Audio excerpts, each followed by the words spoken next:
నమస్తే రమగారు. నమస్తే జయ. రమగారు, ఏదైనా కొత్త సిరీస్ని స్టార్ట్ చేద్దామా? ఒక చిన్న నావెల్ చెప్తాం. ఓకే. యాక్చువల్గా ఇది బొమ్మరిల్లులో వచ్చి ఉంటాయి సిరీస్.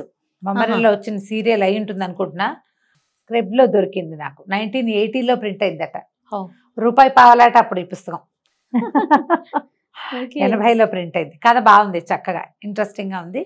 విజయ చంద్రిక కథ పేరేనా? కథ పేరే. విజయ చంద్రిక ఒక అమ్మాయి అనమాట. ఆ అమ్మాయి తాలూకు తెలివితేటల మీద కథ. పూర్వం మధురానగరం. ఈ మధురానగరంలో ఒక ముసలివాడు దానికి ఈశాన్యంగా ఉన్న అడవికి పుల్లలు తెచ్చుకోవడానికి వెళ్ళాడు. కట్టపుల్లలు తెచ్చుకోవడానికి వెళ్ళాడు. పుల్లలు తెచ్చి ఏం చేసేవాడంటే అమ్ముకునేవాడు. అమ్ముకుని ఓ 10 పావలాభో వచ్చేది. 10 లేవు అప్పుడు, పావలాలు అర్ధలే. ఆ తెచ్చిన పావలాతోటి నూకలు కొనుక్కొస్తే ముసలిది గంజి కాచేది అనమాట. అయితే ఏమైంది, ఆ పుల్లలు ఈ పుల్లలు ఏరాడు. అడవంతా చాలా విశాలంగా ఉంది. అన్నీ ఏరి ఒక దగ్గరికి పెట్టి తాడు పెట్టి కడదామనుకున్నాడు. తాడు లేదు. ఇదేమిటి, నేను తాడు తేలేదా అని ఆలోచించాడు. పొద్దున్న జరిగింది గుర్తొచ్చింది. పొద్దున్న తన దగ్గర ఉన్న తాడుని ఇచ్చింది భార్య. ఇచ్చి ఎట్లా కొట్లా తాడుతో పట్టుకురా, ఇవాళకి ఒక నూకల గింజ ఒక్క గింజ లేదు, నువ్వు పట్టుకొస్తేనే మన ఇద్దరికి తిండని చెప్పింది. అయితే ఈ తాడు మెత్తగుందని దాన్ని ఇట్లా గుంజాడు. తెగిపోతే ఏమన్నాడు, చక్రధరుడి దగ్గరికి వెళ్ళి తాడు తీసుకుంటాను, వాడు ఇవాళ రేపు ఒంటో బాగుండలేదు, అడవికి వెళ్ళటం లేదు, వాడి దగ్గర తీసుకుంటానంటే ఆవిడ ఏమంది, ప్రతిసారి ఇట్లాగే చేస్తున్నావు, ఎప్పటి నుంచో ఇది పాతబడిపోయింది, ఓ కొత్త తాడు కొనుక్కురమ్మంటున్నాను సంతరించి, నువ్వు కొనుక్కురావడం లేదు అని తిట్టింది. తిడితే కాదు ఇవాళ చక్రధరుడి దగ్గర తీసుకెళ్తానంటే, నువ్వు తీసుకెళ్ళు, కానీ నువ్వు సంతలో అవి అమ్మేసి వచ్చేటప్పుడు తాడు కొనుక్కురా అని ఖచ్చితంగా చెప్పింది. ఈ డిస్కషన్ అంతా జరిగింది, కానీ ఈయన చక్రధరుడి దగ్గర నుంచి తాడు మాత్రం తేలా.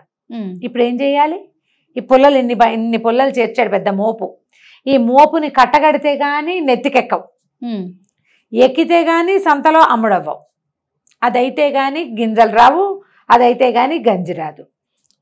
ఏ కర్ర పుల్లలు లేకుండా వెళ్తే చంపేస్తుంది పెళ్ళాం. పొద్దునే ఒకటి మెట్టింది నెత్తి మీద. ఇప్పుడు ఏం చేయాలి ఆలోచించాడు. ఏదైనా తాడు, ఇంత అడవి కదా, ఓ తీగో ఒకటి ఏదైనా దొరకపోతుందా అని చెప్పేసి ఏం చేశాడు, అటాటా వెతుకుతుంటే ఏదో ఇంత బారుగా ఒకటి కనపడింది. మామూలుగా అడవి తీగలు అవి ఉంటాయి కదా, ఒక్కరవ కను చీకటి పడుతోంది, బాగా చీకటి అయిపోలేదు, కొంచెం అడవిలో 4:30-5 గంటలకి చీకటి పడ్డట్టు ఉంటుంది. ఒక బారాటిది కనపడింది, ఒక బాగా 3 మూరల దాకా ఉంది, 2.5-3 మూరలు సరిపోతుంది. అది పోయి దాని దగ్గరికి వెళ్ళి చూశాడు. చూస్తే అది తీరా తాడు కాదు, ఒక చచ్చిన పాము. పాము చచ్చిపోయింది. అయ్యో ఏం చేయను, ఆ పాముతో ఇట్లా కడతావు. అయినా సరే ఏమనిపించింది, ఇంక ఏది దొరకల, పుల్లలు తీసుకెళ్ళిపోతే పెళ్ళాన్ని చంపేస్తుంది, ఆ తాడుతో చచ్చిపోయింది కదా, ఆ పాముతోటే కట్టేద్దామని ఆ పాముని ఇట్లా చేత్తపుచ్చుకున్నాడు. చచ్చిన పాముని ఇట్లా పట్టుకోగానే ఒక్క క్షణంలో ఈ చచ్చిపోయిన పాము మాయమైపోయి నీలం రంగులో ధగ మెరుస్తున్న ఒక మణిలాగా మారిపోయింది ఆ పాము. అది చూసుకున్నాడు, ఇదేమిటి తాడు ఇట్లా అయిపోయి, తాడు అనుకుంటే పాము అనుకుంటే మణి అయింది. దానికేసి చూస్తున్నాడు, ఏం చేయాలో తోచల. సరే ఇదేదో జరిగిందని పెళ్ళానికి చెబుదాము. ఆ తాడు అట్లా మారిపోవటాన్ని జీర్ణించుకోలేకపోయాడు. ఆ పుల్లలు అక్కడ బారేసి 4 పుల్లలు చేత్తో చంకలో పెట్టుకున్నాడు. నెత్తి మీద చిన్న గుడ్డ ఉంటుంది కదా, తల కట్టుకునేది, దాంట్లో 4 పుల్లలు మాత్రం తమ పొయ్యిలోకి పట్టుకుని ఇంటికి నడుచుకుంటూ పోయాడు. పెళ్ళానికి చూపించాడు. ఆవిడ 4 తిట్లు తిట్టింది, కానీ చివరికి ఆ మణిని చూసి ఆశ్చర్యపోయింది. నాగమణి అన్నమాట ఇది. నాగు అది ఎట్లా ఉందంటే నల్లటిది, ఇంత పొడుగాటిది, నల్లటి నాగు ఇట్లా మణిగా మారిపోయిందంటే నాగమణి అయ్యి ఉంటుంది అని. సరే దీన్ని ఏం చేద్దామని ఆలోచించుకున్నారు. ఆలోచిస్తే ఇతను అన్నాడు, వ్యాపారి దగ్గరికి వెళ్ళి అమ్ముతాం, శెట్టిగారి దగ్గరికి వెళ్ళి అమ్మేద్దామన్నాడు. నీ బొంద, శెట్టిగారి దగ్గరికి వెళ్తే 4 నాణేలు ఇస్తారు, నీకేమొస్తుంది, అట్లా కాదు రాజు కప్పచెప్పాలి దీన్ని, ఆయన కొంచెం ఎక్కువ ఇస్తాడని. సరే రాజుగారి దగ్గరికి వెళ్దాం అనుకున్నాడు. ఆ మణిని చేత్తో పుచ్చుకున్నాడు. ఒక చిన్న గుడ్డలో మూట కట్టుకుని రాజుగారింటికి ప్రయాణం అయ్యాడు. మర్నాడు పొద్దున రాజుగారింటికి వెళ్ళాడు. రాజుగారు ఆ మణిని చూసి చాలా సంతోషించి ఇతను మోయగలిగినంత బంగారాన్ని ఇవ్వమని చెప్పాడు. ఆ మణి ఇట్లా పట్టుకునేసరికి ఆయనకు ఒక గగురుపాటు వచ్చింది, లోపల నీలం రంగుది ఇంతుంది. చాలా సంతోషం వచ్చింది. సంతోషంతో ఎంత మోయగలిగితే అంత బంగారం ఇవ్వమన్నారు. ఓ పెద్ద మూట నిండా, రోజు కట్టెల మోపులు మోసే అలవాటు ఉంది కదా, మోయగలిగేంత మూట కట్టుకుని సంతోషంగా ముసలివాడు వెళ్ళిపోయాడు. ఈ మధురానగరపు రాజుగారికి చాలా కాలంగా సంతానం లేదు. ఎన్నేళ్ళో అయింది వాళ్ళ పెళ్ళి. అయితే ఒకరోజు పొద్దున్నే ఆయన నిద్ర లేచి వచ్చి బాల్కనీలో నుంచుంటే కింద వాకిళ్ళు ఊడుస్తోంది ఒక దాసీది. ఊడుస్తూ అట్లా పైకి చూసి గబుక్కుని ఇట్లా మొహానికి చెయ్యి అడ్డం పెట్టుకుంది. ఏంటంటే ఏమనుకుంది, పిల్ల పాప లేదు, గొడ్డుమూతవాడి ఈయన చూసి ఇవాళ రోజంతా పాడవుతుందని. రాజైనా సరే అట్లాగే ఉంటుంది మరి. రాజుకి కలుక్కుమంది. నేను వేసే రొట్టె ముక్కలతో బతికే దాసీదానికి కూడా నేను లోకువైపోయాను. చీచీ, నేను ఇక్కడ ఉండకూడదు, ఏ అడవులకో పోవాలనుకున్నాడు. తన బతుకు మీద తనకే విరక్తి వచ్చింది ఆయనకి. ఎన్ని వైద్యాలు చేసినా సంతానం కలగల ఆయనకి. ఎన్ని యజ్ఞాలు చేశాడో, ఎన్ని రకాల మందులు మింగించారో రాణిగారితో, ఏం కలగల, ఏమీ అవల. సరే అక్కడి నుంచి వెళ్ళి భార్యకి చెప్పాడు, అమ్మ నేను అడవికి వెళ్ళిపోతున్నాను అనేసరికల్లా ఆవిడ కళ్ళ నీళ్ళు పెట్టుకుంది. నేను కూడా వస్తానంటే, నువ్వు ఎండకన్నారేగానే సుకుమారివి, నువ్వేం వస్తావమ్మా అడవికి, వద్దంటే, అది కాదండి మగవారు మీరే దాసీది తల తిప్పుకుందనే మీకు సిగ్గుగా చిన్నతనంగా ఉంటే, ఆడదాన్ని ఏ ఫంక్షన్కి వెళ్ళినా, మన ఇంటికి ఎవరైనా వచ్చినా, నేనే మన ఇంటికి ఎవరింటికైనా వెళ్ళినా ఇక్కడి నుంచి నాకు ఏ అగ్రతాంబూలము ఇవ్వరు, నాకు బిడ్డ పాప లేరు కాబట్టి. గొడ్డుమొద్దానని నన్ను అనకుండా అంటూనే ఉన్నారు. రాణిని కాబట్టి పైకంటలేదు, కానీ అడుగడుగున ఏ వస్తువు తొలిగా నా చేతిలో పెట్టరు, ఏ పిల్లవాడిని నన్ను ఎత్తుకొనివ్వరు. ఎందుకు నేను మాత్రం ఇక్కడ ఉండటం, మొగుడిని కూడా పొట్టన పెట్టుకుంది గొడ్డుమొద్దని అంటారు, నన్ను తీసుకుపోండి నన్ను కూడా. అక్కడి నుంచి భార్య భర్త ఇద్దరు కలిసి అడవికి వెళ్ళిపోయారు. వెళ్ళిపోయాక ఆ అడవిలో ఒక మహాముని ఒక ఆయన ఉన్నాడు. ఆ మునికి ఇంతకుముందు ఈ రాజుగారితోటి చంద్రప్రభో ఏదో ఆయన పేరు పరిచయం ఉంది. ఆయన ఆశ్చర్యపోయాడు, ఇంత చిన్న వయసులో మీరు ఇలాగ రావటం ఏమిటి, దీన్ని ఏమంటారు, వానప్రస్థాశ్రమం. అడవికి వచ్చేసేది ఎప్పుడు వస్తారు, ఇల్లు వాకిలి వదిలిపెట్టేసి వృద్ధులు అయిపోయాక పిల్లలకి రాజ్యామంతా అప్పచెప్పిన తర్వాత వానప్రస్థాశ్రమంలో తపస్సు చేసుకోవడానికి వస్తారు. ఈ వైరాగ్యం ఏమిటయ్యా, ఇంకా చిన్నవాళ్ళు మీరు అనేసరికి ఆయన చాలా దుఃఖపడ్డాడు. రాజు, ఏం చేయము మునివర్య, మాకు సంతానం కలగలేదు, ప్రజలకి మా మా మా ఇది అంటే మా పరిస్థితి ప్రజలకు నచ్చటం లేదు, వాళ్ళు మా మొహం చూడకుండా అవుతున్నారు, చాలా అవమానకరంగా ఉంటుంది పరిస్థితి, సంతానం లేదు, రాజ్యానికి ఉత్తరాధికారి లేడు, మా పితరులకి నీళ్ళు వదిలే దిక్కు లేదు, తపస్సు అయినా చేసుకుందామని మేము వచ్చేసామంటే ముని అన్నాడు, కాదు కాదు, మీకు సంతానం ఉంది, మీకు ఒక పిల్లవాడు కలుగుతాడు, నా మాట విని వెళ్ళిపోండి, మీకు ఒక పిల్లవాడు లభిస్తాడు అని చెప్పాడు. వీళ్ళిద్దరూ వెనక్కి వచ్చేసారు. ఆ వెనక్కి వచ్చేసిన రాజుగారు ఇప్పుడు ఈ ముసలాయనకి ఇంత బంగారం ఇచ్చాడు. ఆ మణిని పట్టుకెళ్ళి భార్య చేతిలో పెట్టాడు. ఎప్పుడైతే ఈ భార్య చేతిలో మణి పెట్టాడో, అబ్బా ఎంత బాగుంది అన్నది క్షణంలో అది పిల్లాడిగా మారిపోయింది. ఆ మణి ఓహో, చచ్చిన పాము మణిగా మారి మణి పిల్లాడిగా మారిపోయింది. తెల్లగా మిసమిసలాడుతూ ఉన్న ఇంత బిడ్డ. ఇక రాజుగారు ఆశ్చర్యపోయాడు, ఇదేమిటి ఈ విచిత్రం, కుమారుడు లభిస్తాడని ముని చెప్పాడు, ముని వాక్యం వేరు కాదు, వమ్ము కాదు వాక్యం, చూడు పిల్లాడు లభించాడు, వీడే మన రాజ్యానికి ఉత్తరాధికారిని సంతోషంగా పెంచుకున్నారు. ఆ పిల్లాడికి మణివల్లభుడు అని పేరు పెట్టారు. మణివల్లభుడు, మణి వల్ల దొరికాడు కాబట్టి ఎంత బాగానో చూసుకునేవాళ్ళు. పిల్లాడు చక్కగా పెరిగాడు. కానీ వీళ్ళకి ఈ అడవిలో పాము మణయింది, మణి పిల్లవాడయ్యాడు కాబట్టి వీడిని బయటికి పంపిస్తే ఏదైనా అవుతుందన్న భయం. ఓహో, వీడు పిల్లాడు కాదు కదా, అతి జాగ్రత్తతోటి ఆ పిల్లాడిని బయటికి ఎప్పుడు పంపించేవాళ్ళు కాదు. పిల్లల్ని ఎవరినైనా లోపల తెప్పించి ఆడిచ్చేవాళ్ళు. అట్లా అట్లా అట్లా అట్లా 12 ఏళ్ళు వచ్చినాయి. ఈ లోపల వాడికి వాళ్ళు వచ్చిన పిల్లలు ఫ్రెండ్స్, మేము చదువుకున్నాం, అది చదివాం, ఇది చదివాం అంటే ఏం నాకేమీ రాదు అనిపించేది. నేను కూడా చదువుకుంటా అన్నాడు. ఓ మాస్టర్ని పిలిచారు. చదువుకుంటుంటే ఇక్కడ చదువు కుదరదు అనిపిస్తుంది. కొన్నాళ్ళు పోయాక ఇంకోటెవడో వచ్చి నేను గురుకులం నుంచి వచ్చానన్నాడు. ఏం చేస్తారంటే గురుకులంలో అలా ఉంటుంది, ఇలా ఉంటుంది, ఇలా చెప్పేసరికి వీడికి ఉత్సాహం, పాపం వాడికి వెళ్ళిపోవాలని కోరిక. వాళ్ళ అమ్మని నాన్నని అడిగాడు, వాళ్ళు ససేమిరా అన్నారు. చూసి చూసి చూసి చూసి 12 ఏళ్ళు నిండుతుండగా ఈ అబ్బాయి కొంత ధనాన్ని మూటగట్టుకుని ఒక గుర్రం ఎక్కి అడవిలోకి పారిపోయాడు. వెళ్ళిపోయేసరికల్లా ఇక వెళ్ళిన వాడు అట్లా అట్లా అట్లా అట్లా అట్లా వెళ్ళి ఆ గుర్రంతో ఒక నదీ తీరానికి చేరాడు. అది ఇంచుమించు కోసల రాజ్యం దాకా వెళ్ళిపోయాడు. ఏదో కొంత ఆహారం తీసుకెళ్ళాడు, మధ్యలో ఆగాడు. వాడికి ఎక్స్పెడిషన్ లాగా ఉందన్నమాట ఆ వెళ్ళే దారి, ఉత్సాహంగా ఉంది. ఆ కాలంలో దారులు కాచేవాళ్ళు వాళ్ళు అలాంటి వ్యవహారాలు ఏం పెద్దగా లేవు, సుమారుగా ఉన్నాయి, ఎక్కువ లేవు. వెళ్ళాడు, పిల్లాడిని వెళ్ళిపోనిచ్చారనమాట. ప్రజలు చూసినా కూడా చూసి చూడట్టు ఊరుకున్నారు. ఎవరో రాజుల పిల్లాడు వెళ్తున్నాడు అనుకున్నారు. అక్కడికి వెళ్ళాక ఒక చెరువు తీదలో దీని దగ్గర ఒక కుర్రాడు ఎవరో బట్టలు ఉతుక్కుంటూ కనపడ్డాడు. దగ్గరలో ఏదైనా ఊరుందా, అంటే ఇది పెద్ద అడవి, ఇందులో ఊరు లేదు బోర్ లేదు, ఉన్నదంతా మా గురుకులం మాత్రమే ఉంది అన్నాడు. అమ్మో గురుకులం ఉందా, ఎలాంటి గురుకులం, గురుగారి పేరేమిటి, అదేంటి ఇదేంటి అని అడిగాడు. అడిగేసరికి పక్కనే దగ్గరలోనే గురుకులం ఉంది, నేను అందులో శిష్యుణ్ణి, విద్యానంద మహర్షి ఇక్కడ విద్యాభ్యాసం చేయిస్తారు అని చెప్పేసరికి ఈ కుర్రాడు ఆ రెండో వాడిని గుర్రం ఎక్కించుకుని ఆ గురుకులానికి ఎలా వెళ్ళాలో అక్కడికి పోయాడు.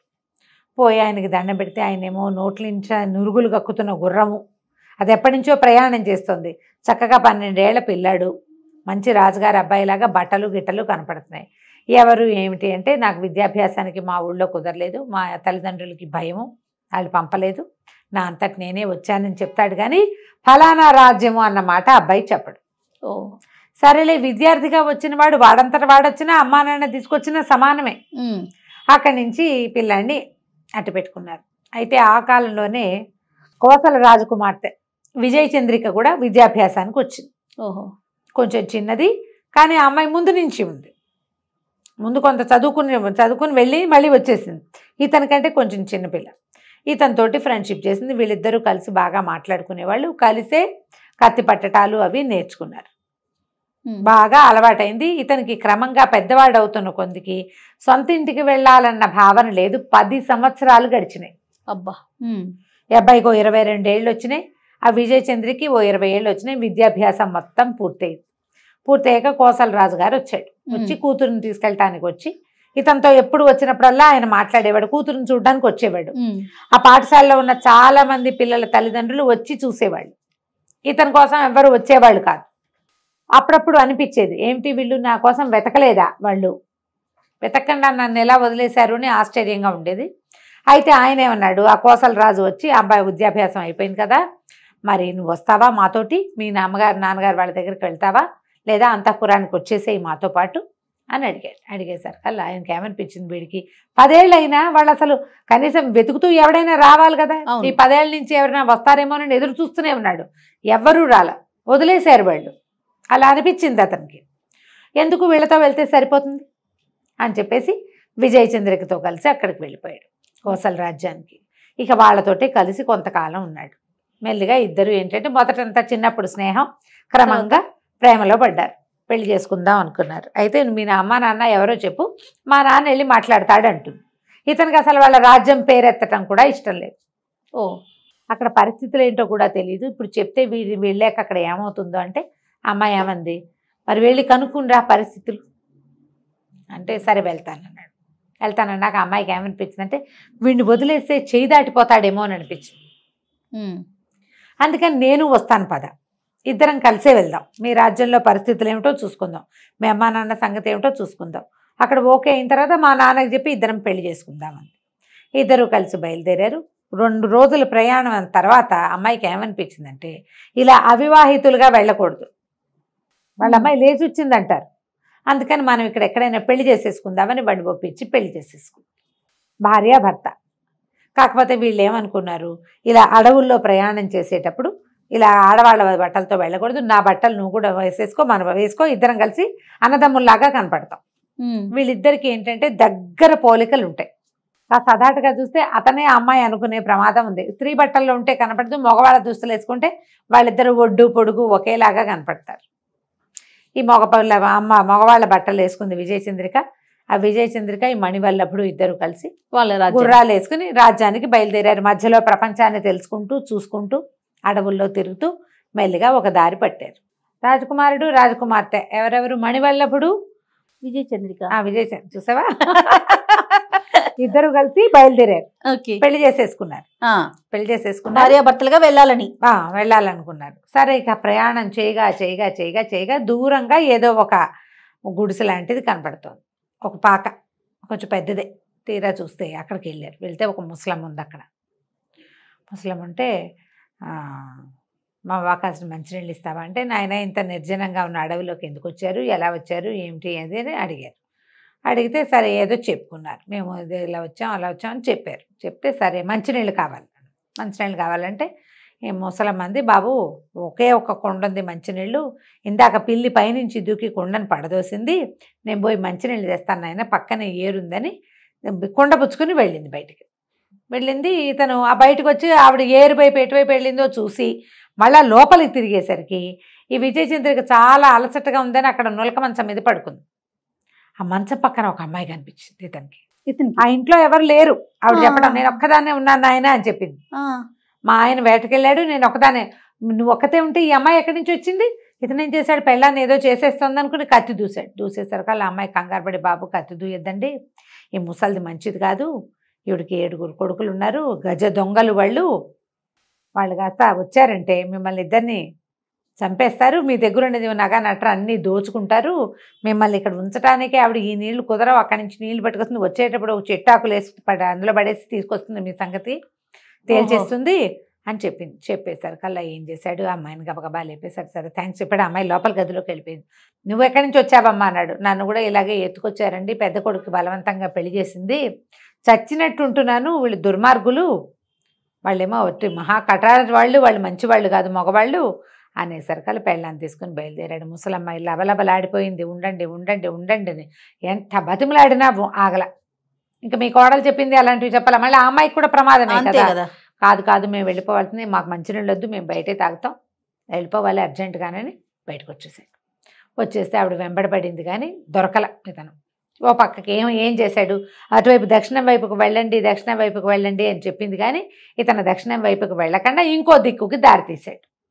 ఆవిడ చెప్పిన దిక్కు వైపుకి ఇప్పుడు అట్నుంచే వాళ్ళు వస్తున్నారేమో. ఒకవేళ ఈ ముసలిది కూడా ఎందుకు వెళ్ళింది, ఇక్కడ ఏదో డబ్బు వచ్చే అవకాశం ఉందని వాళ్ళకి వార్తలు పంపడానికి వెళ్ళుండొచ్చు మేబీ, అందుకని రెండో దారి పెట్టాడు. భార్య తను ఇద్దరు కలిసి నడవటం మొదలుపెట్టారు. ఏమైందంటే వాళ్ళ గుర్రాలు అవి జారిపోయినాయి వాళ్ళ దగ్గర నుంచి, కానీ డబ్బులు ఇవి ఉన్నాయి వాళ్ళ దగ్గర, ధనం ఉంది, నడిచి వెళ్తున్నారనమాట. ఈ ఇంతలో ఏమైంది, ఈ ముసలమ్మ మొగుడు పిల్లలు వచ్చేసారు ఇంటికి. వచ్చేసరికల్లా బంగారు చిలకలు లాంటి వాళ్ళు ఇద్దరు ఎగిరిపోయారు. కాస్త ముందు వస్తే ఏం పోయేది, ఇంత లేటుగా వచ్చారు అని గోల పెట్టి పంపించింది. వీళ్ళు వెనకాల పడ్డారు. వీళ్ళిద్దరూ ఎన్ని విధాలు పరిగెత్తారు, ఎంత పరిగెడతారు. అమ్మాయి కొంచెం ఏంటంటే దానికి యుద్ధ విద్యలు వచ్చినా ఆడపిల్లలకి కొంచెం సుకుమారం ఉంటుంది ఎంతో కొంత. యుద్ధ విద్యలు వచ్చిన అమ్మాయే.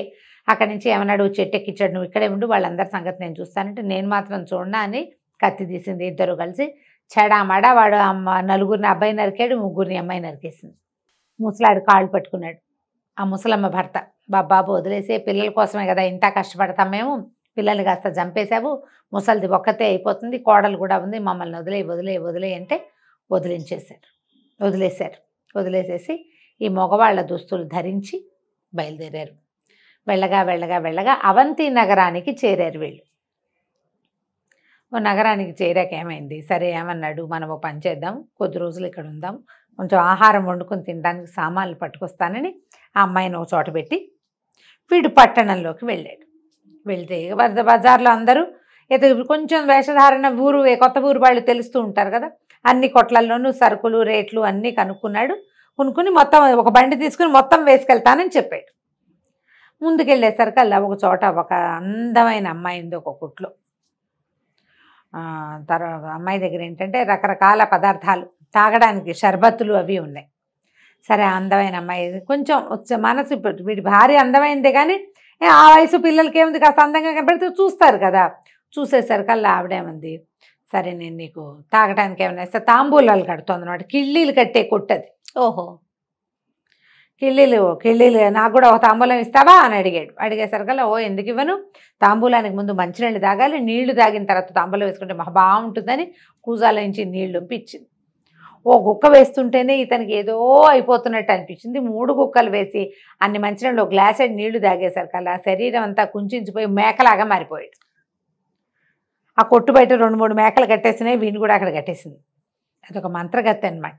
ఓహో, ఎంతసేపు అయినా ఈ భర్త తిరిగి రాలే. విజయచంద్రికి ఆశ్చర్యంగా, ఎందుకు రాడు ఇంతసేపు అయితే, ఏమిటో చూద్దామని. ఈ అమ్మాయి కూడా మగబట్టల్లోనే ఉంది కదా, మళ్ళీ దీంట్లోకి వచ్చింది, మార్కెట్లోకి వచ్చేసరికల్లా అతను మొదట చూసి వెళ్ళిన కొట్ల వాళ్ళంతా, బాబు చాలాసేపు అయింది, ఇంకా మార్కెట్లోనే ఉన్నారా, సామాన్లు సరుకులు పట్టించుకెళ్ళటం లేదు ఏంటండి అని అడుగుతున్నారు. సేమ్ ఒకేలాగా ఉంటారు, ఒకలాగా ఉన్నారు కదా.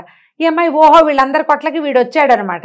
ఇంకా ముందుకెళ్దామని చూసి ముందుకెళ్ళి ఈ తాంబూలం కొట్టు దగ్గరికి వెళ్ళేసరికల్లా ఈ తాంబూలం కొట్టు దగ్గర అమ్మాయి ఏమిటి, సరిగ్గా ఆ సమయానికి ఆ కొట్టులో తాంబూలాలు కట్టే అమ్మాయి ఎటో వెళ్ళింది కాస్త పక్కకి. ఆ కొట్టు బయట కట్టేసిన మేక తెగరిచింది. దీన్ని చూసి ఈ అమ్మాయిని ఈ విజయచంద్రికి మేక ఎందుకు అరుస్తుందో అర్థం కాల. సరే ఇక్కడ ఎవరు లేరు, దాన్ని ఎదురుగుండా ఒక సామాన్ల కొట్టుంది, ఆ సరుకుల కొట్టులోకి వెళ్ళి పలకరించాడు. పని అయిపోయిందా బాబు, సామాన్లు పట్టుకెళ్ళటానికి వచ్చారా అన్నాడు. ఏదో తలకాయ ఊపింది. అన్ని కొట్లు చూసారా అన్నాడు. కొట్లన్నీ చూశాను అని. ఎదురుగుండా కొట్లోకి మాత్రం వెళ్ళకండి బాబు, అది మాంత్రికురాలు, దొంగమొహం, వచ్చిన వాళ్ళని జంతువులుగా మార్చేస్తుంది, అది అస్సలు మంచిది కాదండి, ఆ కొట్లోకి మాత్రం వెళ్ళకండి, మీలాంటి అందగాళ్ళని చూస్తే దానికి ముందే నోరాగదు అన్నాడు. అనేసరికల్లా ఓహో ఒకవేళ ఏమైనా మా ఆయన కానీ వస్తే జంతువుగా మార్చేస్తానని వీడు చెప్తున్నాడు, అని నన్ను చూసి అరిచిన మేక నా మొగుడేనేమోనని డౌట్ వచ్చింది. ఓహో మళ్ళీ వీళ్ళు అక్కడ నుంచునేసరికల్లా విపరీతంగా మేమని అరుస్తూనే ఉంది మేక. ఎట్లా వీడిని మనిషిగా చేయాలో తెలియలా, ఏం చెయ్యాలో అర్థం కాలేదు. సరే ఈ లోపల ఆవిడొచ్చి నవ్వుతూ అందగాడా తాంబూలం కావాలా అని అడుగుతోంది. పూర్ణైతే నేను కూడా దొరుకుతానేమో మళ్ళీ దీనికి, ఇప్పుడు ఈవిడ అందగత్తి కాదు. సరే ఏం చేసింది, నాకు తాంబూలం వద్దు, తాంబూలం అక్కర్లేదు నాకని నడవటం మొదలుపెట్టింది యువతలకి. ఇంతలో ఏమైందంటే బాగా ముందుకు వచ్చాక ఆకలి వేసిస్తోంది. సరుకులు పెద్దగా సామాన్లు అతనేం తేలేదు, కొంచెమే డబ్బులున్నాయి, చాలా తక్కువ డబ్బులన్నీ ఆ అబ్బాయి దగ్గర ఉన్నాయి. ఈ అమ్మాయి ఊరికి ఇట్లా దోపుకున్న చిన్న నాణేలు ఉన్నాయి. ఒక పూట కోళ్ళ అబ్బాయి ఇంటి దగ్గరికి చేరింది. చేరేసరికల్లా ఆవిడ బోల్డన్ని పిండి వంటలు పెట్టుకొని చేస్తోంది. తెగ ఏడుస్తోంది. ఏడుచేస్తుంటే ఏమడిగింది, ఎందుకబ్బా అట్లా ఏడుస్తావు, ఏమైనా కష్టం వచ్చిందా, అంత కష్టం వచ్చిందా అని మీ పిండి వంటలు పప్పలు వండుకుంటావు ఎందుకు, దీనికి దానికి మ్యాచింగ్ కుదరటం లేదు కదా. అడిగేసరికల్లా నాయన బంగారు కొండల్లో ఉన్నావు, ఏ తల్లికి కన్నబెట్టవో, ఇట్లాగే ఉంటాడయ్యా నా కొడుకు కూడా, రేపొద్దున వాడికి చావు వచ్చేస్తుందని ఏడుస్తున్నాను అని. కొడుక్కి చావు వస్తుందంటే పిండి వంటలు వండుకుంటారా ఎవరైనా అంటే, నేనేం చెప్పాను ఆయన, ఈ అవంతిపుర రాజకుమార్తె ఒక ఆవిడుంది చిత్రలేఖ, ఆ చిత్రలేఖ కొన్నాళ్ల క్రితం, చాలా అందగత్తె అమ్మాయి, కొన్నాళ్ల క్రితం చెలికత్తెలతో కలిసి అడవికి షికారు వెళ్ళింది. షికారు వెళ్ళిన తర్వాత 10 మంది చెలికత్తెలతో వెళ్ళింది, 10 మంది పోయారు, ఆ అమ్మాయి కొత్త తిరిగి వచ్చింది. ఆ మర్నాటి నుంచి చిత్రలేఖతోటి వివాహం చేస్తామని చిత్రలేఖతో గడిపి ఆమె అడిగిన ప్రశ్నకు సమాధానం చెప్పిన వాడికి చిత్రలేఖ నుంచి పెళ్లి చేస్తామని రాజుగారు టంకేయించాడు. రోజుకొక పెళ్లి కొడుకు చొప్పున వెళ్ళారు. వెళ్ళిన వాడు వెళ్ళిపోయినట్టు చచ్చిపోయారు. కొన్ని రోజులు పోయాక ఇక టంకేస్తే ఎవడు రావటం లేదని కుటుంబానికి ఒకడు చొప్పున చిత్రలేఖకి ఆమెతో గడపడానికి ఒక అబ్బాయిని పంపించాలని ఖచ్చితంగా శాసనం చేశారు. ఒక్కో కుటుంబం నుంచి ఒక్కో పిల్లాడి చొప్పున ఎంతమంది మగ పిల్లలు వెళ్ళారు ఇప్పటికీ రావడం వచ్చేది లేదు. చిత్రలేఖ అక్కడే ఉంటుంది. మళ్ళీ తెల్లారేసరికి మళ్ళీ టంకు, మళ్ళీ ఎవరో ఒకళ్ళు మీ ఇంటికి తాకీదులే ఉత్తరం వచ్చేస్తుంది, మీ అబ్బాయిని పంపించాలి అని. అబ్బాయి వెళ్తే ఇక అంతే, మా పిల్లాడు కూడా వెళ్తాడు నాయన, పాపం ఇంకా బతికి రాడు, అందుకని 4 రకాలు తింటాడని చేస్తున్నా దుఃఖం ఆపుకోలేక ఏడుస్తున్నాను. చిత్రలేఖ ఆడపిల్ల, రాజుగారు అమ్మాయి, అంతఃపుర కన్య. చిత్రలేఖ ఎవరిని మింగేతిస్తుంది? దానితోటైనా ఎవరైనా ఉండాలి, దానిలో అయినా ఎవరైనా ఉండాలి, అంతే. ఈ రెండిట్లలో ఏదో ఒకటి ఉందనుకుని, ఏమందావా చచ్చేలా ఆకలిస్తుంది, పావలా లేదు నా దగ్గర, ఒక కానీ ఉందంతే నా బొడ్లో, ఇంకంతకంటే లేవు, ఈ పదార్థాలన్నీ నాకు తినబెట్టు, నీ కొడుకు బదులు నేను వెళ్తా అనేసరికలు, అయ్యో నాయన ఏ తల్లిగిన బిడ్డవో వద్దు వద్దంది ముసలిది, కానీ ఆశ పుట్టింది. అంతేగా, కొడుకు మరణం తప్పింది కదా. సరే మళ్ళీ వాళ్ళ ఇంటికి ఇప్పట్లో ఛాన్స్ రాదు, ఇది రాదు, కొన్నాళ్ళు బతుకుతాడు కొడుకు. చక్కగా విస్తరేసి స్నానం చేయని ఆయన స్నానం చేయించి శుభ్రంగా పెట్టింది. కడుపు నిండా తినేసి కాళ్ళు జాపు పడుకుని సాయంకాలం అయ్యేసరికల్లా వెళ్ళింది కోటకి. వాళ్ళందరూ ఈ పిల్లని చూసి ఆశ్చర్యపోయారు.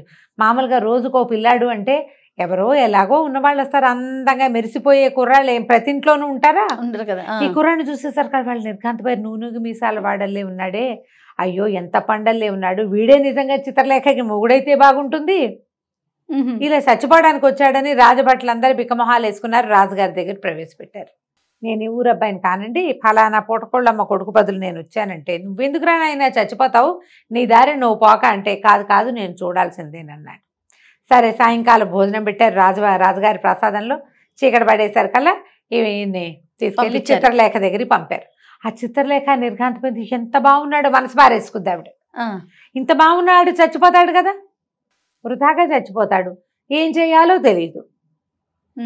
సరే రాత్రి అయితే ఆవిడ ఏడు మొహం పెట్టుకుని, నువ్వు నిదానంగా వెళ్ళిపో, రాత్రి అయ్యేదాకా ఇక్కడే ఉన్నావంటే మరి నిన్ను చంపేస్తారు, ఒకవేళ నేను లేననుకో అప్పుడు నువ్వు ఏమవుతుందంటే, ఏముంది నేను మా నాన్న మా రాజ్యం సర్వనాశనం అయిపోతాం, పోతాం, నువ్వు మాత్రం చచ్చిపోకూడదు, నువ్వు ఇంత బాగున్నావని బతిమలాడింది. కాదు ఏం జరుగుతుందో చూస్తాను, అనేసరికల్లా సరే అర్ధరాత్రి 11 గంటలు 11:30కు గంట కొట్టేసరికల్లా ఈ చిత్రలేఖ వెనకాల నుంచి ఒకడు వచ్చాడు భూతాకారంతో. వచ్చేసరికల్లా ఈ అమ్మాయి ఏం చేసింది, కత్తి తీసి యుద్ధానికి దిగింది. ఎవరైనా ఎదిరించే వాళ్ళు చూస్తే వాళ్ళని కనపడితే ఆ రాక్షసుడు తగ్గిపోతాడు. ఎదిరించే వాళ్ళు ఎవరు లేరు. సడన్గా ఇప్పుడు అందంగా ఉన్న అమ్మాయి వెనకాల నుంచి ఒక పెద్ద భూతం వస్తే భయం వేసి సావరు. అవును, ఎవరు దానికి రెడీగా ఉంటారు? ఏం జరుగుతుందో ఎవ్వడికి తెలియదు. అక్కడి నుంచి ఈ అమ్మాయి చెడామడా యుద్ధం చేస్తే ఆ రాక్షసాకారాన్ని 5-6 దెబ్బలు కొట్టేసింది. వాడి నెత్తురు వాడే చూసుకునేలాగా చేసింది. ఆ రక్తం చూసేసరికల్లా వాడికి అస్సలు చచ్చిపోయాడు. ఈ చిత్రలేఖ కూడా ఈ రాక్షసుడు బయటకు వచ్చేసరికల్లా కేవ్వని కేక పెడుతూ స్పృహ తప్పిపోయింది. తెల్లవారింది. తెల్లారేసరికల్లా అందరూ ఏమైంది, చచ్చిపోయింటాడు, శవం కూడా ఉండదు. రాజకుమార్తెకి మేల్కొల్పులు పాడడానికి వచ్చారు దాసీగణం. చూస్తే రాజకుమార్తె ఏమో స్పృహ తప్పిపడింది. ఈ ఇంతకుముందు వచ్చి ముందు రోజు రాత్రి వచ్చిన కుర్రాడు బాగానే పక్క మీద పడుకుని నిద్రపోతున్నాడు. ఆశ్చర్యపోయారు, ఎట్లా బతుకున్నాడు? రాక్షసుడి భీకరాకారం నేల మీద పడిపోయి కనపడింది. పెద్ద పెద్ద కేకలు పెట్టారు. రాజుగారు, సైన్యాధిపతి, మంత్రి గింత్రి అందరూ వచ్చి చూసుకున్నారు. ఈ చిత్రలేఖ అడవికి వెళ్ళినప్పుడు ఒక బ్రహ్మరాక్షసుడు ఆమె 10 మంది చిలికత్తెల్ని తినేశాడు. రోజు ఒక మగవాడి మాంసం గనక ఇస్తానంటే నీ రాజ్యాన్ని ఏమీ చేయనని అమ్మాయితో ఒప్పందం చేసుకుని ఇలా టముకేయించేలాగా చేశాడు. లేకపోతే రాజ్యం సర్వనాశనం అయిపోతుంది. రోజుకు ఓడిపోయినా పర్వాలా, ఏదో మెల్లిగా నడుస్తూ ఉంటుంది కదా, అందుకని దీనికి ఒప్పుకున్నారనమాట. సరే, అక్కడి నుంచి చిత్రలేఖకు మెలకు తెప్పిస్తే ఆవిడ సిగ్గుపడుతూ నిద్రలేచి ఈ అబ్బాయిని పెళ్లి చేసుకుంటానని.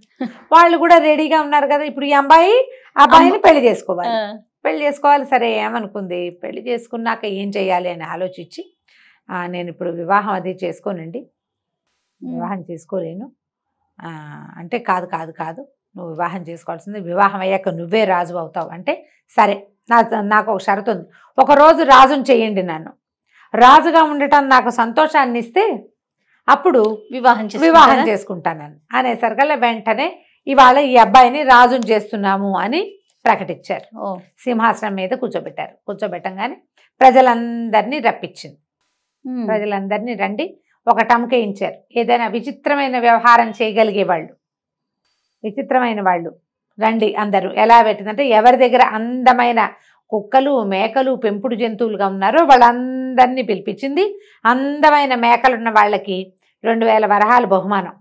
తెలివిగా రాజుగారు అన్నాడు, అదేంటమ్మా అట్లా పెట్టావు అంటే, అట్లా కాదండి, ప్రజలకి వాళ్ళు జంతువుల్ని బాగా చూసుకోవాలని తెలుసుకుంటారు, అందుకని పెట్టానండి. ఈ 20 మేకలున్న మంత్రగత్తె కూడా తీసుకొచ్చింది. అందరివి మేకలు, కుక్కలు అన్నీ చూశారు. బాగానే ఉంది. కొంతమంది కుక్కల్ని, కొంతమంది కుందేళ్ళని, రామచిలకల్ని పెంచుకునే వాళ్ళు. అందరిలోకి ఎక్కువ మేకల్ని పెంచుకోగలిగే సత్తా ఉన్నది ఈవిడ. అక్కడి నుంచి సరే, ఇంకొక బహుమానం ప్రకటిస్తాను. ఎవరైనా సరే జంతువుని మనిషిగా మార్చగలిగే మంత్రశాస్త్రం తెలిసిన వాళ్ళు ఉన్నారా మన సభలో? ఉంటే చెయ్యొద్దండి. మీ దగ్గరున్న జంతువుని మనిషిగా మీరు మార్చగలరా? ఎలా మారుస్తాం?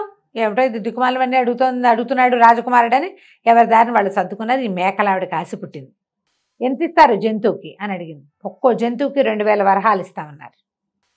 ఏం చేయగలవు? నాకు ఇప్పుడే డబ్బులు ఇచ్చేస్తానంటే నేను మార్చగలను, నాకు ఆ మంత్రశక్తి ఉందని. సరే ఇచ్చేస్తాం, మార్చేయమన్నారు. ఈ వెంటనే ఈ మేక, ఈ మంత్రగత్తె ఏం చేసింది, తన సంచిలోంచి ఓ చిన్న ఇంత సీసాడు నీళ్లు తీసి దాన్ని మంత్రించి మేకల మీద చల్లింది. ఒక్కో మేక ఒక్కో అబ్బాయికి చొప్పున మారిపోయి 20 మంది మేకలు 20 మంది అబ్బాయిలు అయిపోయారు. అందులో తనకు భర్తని గుర్తుపట్టింది అమ్మాయి. మణివల్లభుడు ఉన్నాడు అందులో, మేక అయిపోయాడు. కానీ మగవేషంలో ఉంది విజయచంద్రిక. విజయచంద్రిక మగవేషంలో ఉంది. తన మొగుడిని తను గుర్తుపట్టగలదు కదా, రాజుగా ఉంది ఇక్కడ. గుర్తుపట్టేసింది. గుర్తుపట్టేశాక మా బహుమానం అంది మంత్రగత్తె, దగ్గరికి రాగానే మెడ ఎగరగొట్టేసింది కత్తితోటి. హాహాకారాలు చేశారు సభలో. వాళ్ళ స్త్రీని చంపేసిందని. ఇప్పుడు ఆ అమ్మాయి ఎదురుగుండా పక్క కొట్ల వాళ్ళకి తెలుసు ఈ అమ్మాయి మంత్రగత్తె అని. లోకానికి ఏం తెలుస్తుంది? అది అందగత్తెగా కనపడుతోంది. మేకలు పెంచుకునే బంగారు తల్లి అంతే కదా కనపడుతుంది. అప్పుడు ఈ అమ్మాయి ఏం చెప్పిందంటే, ఇది మా మంత్రగత్తె, ఈ పొరుగు రాష్ట్రాల నుంచి మీ దగ్గరికి ఇక్కడ పనుల కోసమో, వ్యాపారం కోసమో, లేదా తిరగడానికో వచ్చిన వాళ్ళలో అందగాళ్ళని సెలెక్ట్ చేసి వాళ్ళ మీద నీళ్లు చల్లి వాళ్ళని మేకల్ని చేస్తుంది. ఇందులో ఉన్నవాడు ఇగో ఇతను నా భర్త, నేను స్త్రీని, మేమిద్దరం భార్యాభర్తలం అని చెప్పి ప్రజలంతా హాహాకారాలు చేశారు. రాజుగారు అమ్మాయి హతాశులైపోయారు. ఈ అబ్బాయికి ఇచ్చి పెళ్లి చేద్దాం అనుకున్నారు కదా, అదేమో అమ్మాయి అని తేలింది. అక్కడి నుంచి చిత్రలేఖ వలవల ఏడవటం మొదలుపెట్టింది. అయ్యో నేను నిన్ను మొదటి చూపులోనే ప్రేమించాను, నువ్వు ఇట్లా మా ఆడవాదాన్ని అయిపోతే నేనేం చేయాలి, నేను ఎవరిని పెళ్లి చేసుకోవాలి, నేనేం కావాలి అని ఏడ్చేశారు కల్లా ఈవిడ ఏమందంటే, అట్లా కాదు, నువ్వు సరిగ్గా నా భర్తను చూడు, నేను ఆయన వేరే వేరేగా ఉన్నామంటే అప్పుడు చూశారు సరిగ్గా, చూస్తే ఆ సింహాసనం మీద కూర్చున్నవాడు ఈ మేకల మంద మధ్యలో నుంచున్నవాడు ఒకేలా ఉన్నారు. నేను ఆయన రెండో భార్యగా నిన్ను స్వీకరిస్తాడు, మన ఇద్దరం కలిసి ఉందామని చెప్పింది. నువ్వు నాతో ఉండటమే కదా నీకు కావాల్సిందని ఈ రెండో అమ్మాయిని చిత్రలేఖనిచ్చి మణివల్లభుడికి పెళ్లి చేయించింది. బాగుంది. రాజు రాజుగారు కూతురు, ఇద్దరు కూతుళ్ళు అల్లుడితోటి హాయిగా ఉన్నారు, కొంతకాలం అక్కడే ఉన్నారు. ఉన్నప్పుడు ఈ అమ్మాయి చిత్రలేఖ పదే పదే భర్తను అడిగేది, మీ దేవురు, నువ్వు ఏ దేశానికి రాజకుమారుడివి, నువ్వు రాజకుమారుడు కాకపోతే రాజకుమార్తె నిన్నెందుకు పెళ్లి చేసుకుంటుంది అంటే చెప్పేవాడు కాదు అతను. అయితే ఈ చిత్రలేఖ తోడుకోడలతోటి సవితోటి ఏమనేదంటే, అక్క అంత తెలివి తక్కువగా ఎట్లా చేసుకున్నావు, మనం రాజకుమార్తెలం కదా, దారిపోయేవాడిని చేసుకున్నావంటే మనకేం గొప్ప, క్షత్రియుడు కాని వాడిని చేసుకుంటే మనకేమన్నా గొప్ప కాదు కదా, మరి వీడు క్షత్రియుడు అవునో కాదో తెలుసుకోవాలి, నువ్వు క్షత్రియుడేనమ్మా, అతనికి రాసవిద్యలన్నీ తెలుసు, ముందు నుంచి మేము కలిసి చదువుకున్నాం అంటుంది అమ్మాయి. విజయచంద్రకి చెప్తోంది, చెప్తున్న చిత్రలేఖ ఒప్పుకోక సవితికి ఎక్కిచ్చిందనమాట, ఇతని కులగోత్రాలు కనుక్కోవాలి నువ్వు, ఏమైనా సరే కులగోత్రాలు కనుక్కో, ఆ రాజ్యానికి వెళ్దాం మనం, మీ రాజ్యానికి వెళ్దాం పదా, ఎన్నాళ్ళు మా ఇంట్లో ఉంటావని అందాం మనం, అక్కడ మంచి అడుగు అడుగు అడుగు అని బాగా ప్రోత్సహించింది. తను అడిగేది నవ్వుతూ. ఈ అమ్మాయి ఏంటంటే మొదటి భార్య, అతను మొదట ప్రేమించి పెళ్లి చేసుకున్నాడు కదా, ఇప్పుడు ఈ పెళ్ళి అంటే అనుకోకుండా జరిగిన పెళ్లి, విజయచంద్రికతో జరిగింది ప్రేమించి పెళ్లి కదా, అందుకని ఎంతసేపు ఇట్లా ప్రోవోక్ చేసేది. ప్రోవోక్ చేస్తే సరే ఏమైంది, ఒకరోజు భార్యాభర్త షికారు వెళ్ళారు. ఎవరు మొదటి భార్యతోటి, చిత్రలేఖతోటి కాదు, విజయచంద్రికను మణివల్లభుడు షికారు వెళ్ళారు. షికారు వెళ్తే అమ్మాయి ఏమందంటే, నేను ఒక రాజకుమార్తెని, ఇంకో రాజకుమార్తెని నుంచి నీకు పెళ్లి చేయించాను, మా పరువు మర్యాద ఉండాలి కదా మాకు కూడా, ఎవరో దారిపోయేవాడిని ఇద్దరు రాజకుమార్తెలు పెళ్లి చేసుకున్నారంటే మాకేం మతింపు, మా నాన్నలకేం గొప్ప, మా వంశాలకు ఎంత ఇది కదా, నీవు మీ కులం గోత్రం చెప్పకుండా చేస్తున్నావు, మీది ఏ రాజ్యమో చెప్పు చెప్పు చెప్పు చెప్పు అని చెప్పు అనేసరికల్లా ఇతనికి సడన్గా తలకాయ పట్టేసుకున్నాడు. తల అబ్బా అన్నాడు, పెద్ద తలనొప్పి వచ్చినట్టు అయిపోయింది. తలనొప్పి తగ్గాక అతను చెప్పాడు, నేను కనుక నీకు చెప్పానా ఇది ఒక రహస్యం, మీకు దూరం అయిపోతాను, మళ్ళీ ఇక నేను మీతో ఉండను అంటే, ఇంకా స్త్రీ సహజమైన ఒక రహస్యం తెలుసుకోవాలనే ఒక ఆసక్తి మొదలైతే ఆడవాళ్ళు ఒట్లు పెట్టేస్తారు, ప్రమాణాలు పెట్టేస్తారు, ఆగలేకపోతారు. ఆ స్త్రీ సహజమైన గుణంతో ఆ చిత్రలేఖ ఏం చేసింది, తను తెలుసుకోలేక అక్కకి ఎక్కించింది. ప్రేమ లేదు వీడికి, మరి ఇది లేదు, వాడి కులం మంచిది అయి ఉండదు అందుకే చెప్పట్లేదు, ఇలాగా ఉన్నాయి, ఎప్పుడైనా ఉంది, కులగోత్రాల వల్ల ఎప్పుడూ ఉంటుంది. అమ్మాయి క్షత్రియకాంతలు, క్షత్రియుడినే పెళ్లి చేసుకోవాలి, వాళ్ళు కులం తప్పేశామేమో అన్న అనుమానం లోపల, ఎవరైనా ప్రజల్లో చెప్పుకుంటారేమో అన్న సిగ్గు. ఇక అతను అన్నాడు, నేను కనుక నీకు చెప్పానా అంతే సంగతులు అన్నాడు. అంటే అయినా సరే నేను నాకు తెలుసుకోవాల్సిందే అంటే ఏదో రహస్యం అనమాట, మాకు ఇన్నాళ్ళు చెప్పకుండా దాచావన్నమాట, పైగా ఇవాళ దాన్ని పెళ్లి చేసుకున్నావు, నాతో ఎన్నేళ్ళ నుంచి కలిసి ఉన్నావు, నువ్వు 15-16 సంవత్సరాలుగా మన ఇద్దరం కలిసే ఉన్నావు, నువ్వు 12 ఏళ్ల పిల్లాడప్పటి నుంచి నువ్వు నాకు తెలుసు, అప్పటి నుంచి దాచిపెట్టావు, నీకు ప్రేమ లేదు, నీకు అది లేదు ఇది లేదని అన్నది. అనేసరికల్లా తను అన్నాడు, సరే పద బయటికి వెళ్దామని. బయటకు కొంచెం కాస్త పార్క్లోకి వెళ్ళారు కదా, అక్కడి నుంచి ఎలా నడిపించి ఎక్కడికో తీసుకెళ్ళాడు, ఒక పెద్ద నీళ్ల మడుగు, అది ఆ మడుగు దగ్గర నిలబడ్డాక చెప్పాడు, నువ్వు శ్రద్ధగా విను, భయపడద్దు, తర్వాత ఏం జరిగినా నాకు సంబంధం లేదు, నీకు చెప్పేస్తున్నా ఇప్పుడే అని చెప్పాడు. సరే చెప్పంటే, నా పేరు శంఖచూడు, నేను ఒక నాగరాజ కుమారుణ్ణి, మేము చాలామంది కలిసి భూలోకానికి విహారానికి వచ్చేవాళ్ళం, పాతాళం మా ప్రాంతం. ఈ శంఖచూడు అతని ఫ్రెండ్స్ పైకి వచ్చేవాళ్ళు అనమాట. భూలోకానికి విహారానికి వస్తున్నప్పుడు ఒక ఆయన తలకి ఇట్లా జుట్టు పూర్తిగా జటలు కట్టి సన్నగా బక్కగా వెదురు పుల్లలాగా నిలబడి ఒంటికాలు మీద నిలబడి తపస్సు చేసుకుంటున్నాడు. తపస్సు చేసుకుంటుంటే ఏమిటి ఈయన ఏం చేస్తున్నాడు, ఈ జుట్టు ఏమిటి ఇట్లా ఉంది, మనిషి ఏమిటి ఇట్లా ఉన్నాడని మాట్లాడుకున్నాం మేమంతా. మా స్నేహితులు అన్నారు, తపస్సు చేస్తున్నాడు ఈయన, ఎవరో ముని అంటే, ముని అయితే ఏం చేస్తాడో చూద్దామని నేను అతన్ని చుట్టుకుంటే వీళ్ళు అందరూ హాహాకారాలు చేశారు, వద్దు శపిస్తాడంటే వీడి వల్ల ఏమవుతుంది అనుకున్నాను నేను. నేను చుట్టుకుపోవటం వల్ల ఒంటికాల మీద నిలబడ్డా ఆయన పడిపోయాడు నాతో సహా. ఎప్పుడైతే ఆయన కళ్ళు తెచ్చాడో ఆయన కళ్ళ నుంచి వచ్చిన మంటలకి నా స్నేహితులంతా భయపడి పారిపోయారు. ఆయన చుట్టుకుపోయి ఉండటం వల్ల నేను తప్పించుకోలేకపోయాను. ఆయన నీకు ఇంత పొగరా శంఖచూడ, నువ్వు ఇలాగే మట్టిలో కలిసిపో అని శపించాడు. నేను బతిమలాడాను. నేనేనాడు తపస్సు చేసేవాళ్ళని చూడలేదు, మొదటిసారి భూలోకానికి వచ్చాను, అందువల్ల నా వల్ల ఈ తప్పు జరిగింది, నన్ను క్షమించు క్షమించు క్షమించని చాలా బతిమలాడాను. మట్టిలో కలిసిపో, చచ్చిపోమని శపించాడు. మట్టిలో కలిసిపోవడం చచ్చిపోవడం. అయితే ఒక పని అప్పుడు ఆయన చాలా బతిమలాడాక నా తండ్రి అయిన వాసుకి పట్ల దయతలిచి నన్ను వదిలిపెట్టాడు. నాకు శాప అవసానం చెప్పాడు, నువ్వు ఇలాగే చచ్చిపడి ఉంటావు, నిన్ను ఎవడైనా మానవుడు ముట్టుకుంటే నువ్వు మణిగా మారతావు. ఓహో. నిన్ను ఒక స్త్రీ ఆమె చేతిలోకి తీసుకోగానే నువ్వు బాలుడిగా మారతావు, వాళ్ళతో పాటు జీవించు. వివాహం అయిన తర్వాత నీ భార్య నీ గత జన్మని గుర్తు చేసి ప్రశ్నించే వరకు నువ్వు మానవ మాత్రుడుగానే ఉంటావు. ఎప్పుడైతే నీ గత జన్మ నీకు జ్ఞాపకం వస్తుందో అప్పుడు శాప విమోచనం. అప్పటి వరకు నువ్వు ఈ భూలోకంలో బతుకుతూ ఉండమన్నాడు. నేను అప్పుడే చచ్చి పడిపోయాను. నన్ను ఒక కట్టెలవాడి చేతిలోకి తీసుకున్నాడు, నేను మణిగా మారా. తీసుకెళ్ళి అక్కడి నుంచి మధురానగర రాజుగారి అంతఃపురంలో ఆ రాణిగారు నన్ను పట్టుకుంది, నేను బాలుడిగా మారాను. వాళ్లే నాకు మణిగా భూషణుడిగా పేరు పెట్టారు. మొత్తం చెప్పాడు. నేను అక్కడి నుంచి 12 సంవత్సరాల వయసు వచ్చాక వాళ్ళని విడిచిపెట్టి వచ్చాను. మధురానగరపురంలో రాజకుమారుడిగా పెరిగాను నేను. ఇప్పుడు నన్ను అడిగావు కాబట్టి ఇక నాకు శాప విమోచనం అయిపోయింది. ఇక నేను మీతో కలిసి జీవించను. నాకు గుర్తొచ్చినా, నాకు గుర్తు రాగానే నాకు శాప విమోచనం అయిపోయినట్లే.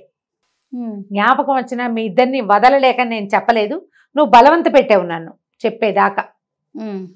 చెప్పా కాబట్టి ఇక నేను ఇక్కడ ఉండనని పెద్దది 4 మూరలు పొడుగున నల్లటి వికృతాకారం కలిగిన పాముగా మారిపోయాడు అతను.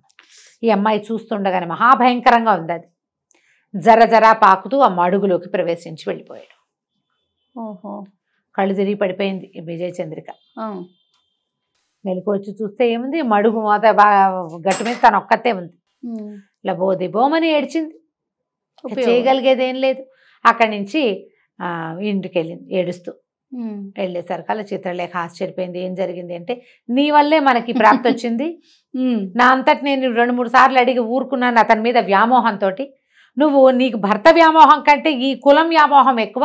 నన్ను ఎక్కించేసుకోవాలని నాకు ఎక్కిచ్చేసావు. అడిగి భర్తను పోగొట్టుకున్నావు అని లబలబలాడుతూ ఏడుస్తూ అక్కా చెల్లి తెగ శోకాలు పెట్టారు. మణివల్లభుడు వెళ్ళిపోయాడు. నా పేరు శంఖచూడు, నేను సర్పాన్ని, నేను అది ఇది డామ్డీమ్ అన్నట్టు చెప్పేశాడు కథంతా. ఎప్పుడైతే తన శాప విమోచనం అయిపోయిందో ఇంకా నేను మీతో మానవులతోటి కాపురం చెయ్యను అని వెళ్ళిపోయాడు. ఈ అమ్మాయి విజయచంద్రిక ఏడుస్తూ రాజ్యంలోకి వచ్చేసింది, ఊళ్ళో అంతఃపురంలోకి వచ్చింది. తెగ తిట్టింది ఆ చిత్రలేఖని. నీ వల్లే ఇలా నేను అడగాల్సి వచ్చింది, అనవసరమైన ఎంతూసియాజం రేకెత్తించావు నాకు. ప్రశ్నించి చివరికి అతను శాప విమోచనం అయిపోయిందని వెళ్ళిపోయాడు. భర్త లేకుండా ఉండిపోయాం ఇప్పుడు మనం. పోనీ పెళ్ళిళ్ళన్నా కాకుండా ఉంటే మళ్ళీ వివాహాలైనా ఏవి, ఇప్పుడు మనం ఏం చేస్తాము అని బాగా ఏడ్చింది. ఇద్దరు కలిసి శోకాలు పెట్టారు. ఏం చేస్తారు, వెళ్ళిపోయిన వాడిని తెచ్చుకోలేరుగా. అక్కడి నుంచి నేను మా ఇంటికి వెళ్ళిపోతానంటే చిత్రలేఖ బతిమలాడింది, అక్క నన్ను క్షమించు, నా వల్లే ఇంత పని జరిగింది, చూద్దాం ఏదైనా ఒక ప్రయత్నం చేద్దాము, నువ్వు మాతోటే ఉండిపో. రాజ్యానికి రాజెవరు, మన ప్రాణనాథుడు, ఆయన భార్యగా నువ్వే ఆ సింహాసనం మీద కూర్చుని, నువ్వు మొదటి భార్యవు కాబట్టి మేము దానికి ఒప్పుకునే కదా నన్ను ఇచ్చి పెళ్లి చేశాడు మా నాన్న, రెండో భార్యగానే, కాబట్టి రాజ్యం నీది. అయితే విజయచంద్రికనే రాజుని చేశారు. ఆ అమ్మాయే రాజ్యం చూసుకోవాలి. అయితే అమ్మాయి ఏమందంటే, నాకు ఒక ఐడియా ఉంది, ఐడియా ప్రకారం చేస్తాను. సరే, అప్పుడు ఈవిడ చాటింపు వేసింది. ఎవరైనా ఏదైనా ఒక విచిత్రాన్ని, అద్భుతమైన సంఘటనని చూసినా తెలుసుకున్నా అది మాకు తెలియజేయండి. నేనెన్నడూ చూడని అద్భుతాన్ని తెలియజేసిన వాడికి మోయగలిగినంత బంగారం ఇస్తానని ప్రకటన చేసింది. తెలివిగా చేసింది. అప్పుడు చిత్రలేఖ ఎందుకక్క వీటి వల్ల ఏం ప్రయోజనం అంటే, అట్లా కాదు, ఏదైనా మనకి ఇప్పుడు ఈ అద్భుతాన్ని చూసామా మనం, చచ్చిన పాము మణివటం ఏమిటి, మణి పిల్లాడవటం ఏమిటి, వాడు మనకి మొగుడవటం ఏమిటి, అది సంవత్సరాలు అతనితో కలిసి ఉన్నాను నేను. నువ్వంటే ఇప్పుడు ప్రేమించావు, వివాహం చేసుకున్నావు, నన్ను ప్రేమించావు, నా మొగుడిని నువ్వు పెళ్లి చేసుకున్నావు. నేను చదువు మొదలుపెట్టిన దగ్గర నుంచి నాతో పాటు ఉన్నాడు, నాకు తెలియలా.